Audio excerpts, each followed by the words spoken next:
ګرانو زړه ته رانږدې ماشومانو السلام علیکم. هیله لرم چې ټول جوړ روغ او خوشحاله راغلي وئ چې خپل نوي درس ته غوږ ونیسئ او خپل نوی درس باید په کومه کلمه پیل کړو. د بسم الله الرحمن الرحیم په مبارکه کلمه به خپل درس پیل کړو. په دې درس کې ګورو چې کله چې د ری سره راشي څنګه نه لیکل کیږي او څنګه تلفظ کیږي. داسې لیکل کیږي چې ماته کیږي د ری سره او چر تلفظ کیږي، لکه چې ورې د چرګ په کلمه کې چې ری یو ګافر سره راغلی چرګ.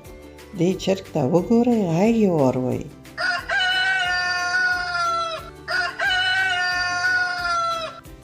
چې ورې کلمه د چرګ په کلمه کې چیرې چر چرګ.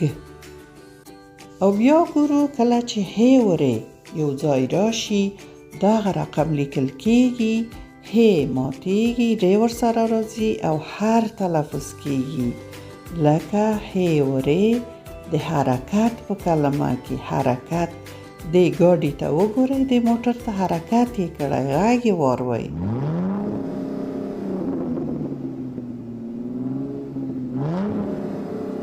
هی ورې د حرکت په کلمه کې هی ورې د یو کاف و ت سره یو ځای شوي حرکت ته جوړ شوی حرکت. هی ورې د حرکت په کلمه کې. اوس راځو ګورو چې کله چې خی ورې یو ځای راشي داسې لیکل کیږي او د خی ورې د خر غږ کړي، لکه خی ورې د خرس په کلمه کې. دا خرس دی، غږ یې واورئ.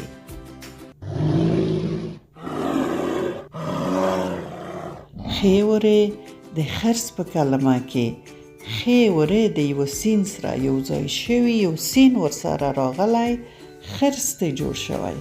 خرس په ځنګله کې ژوند کوي او وحشي حیوان دی.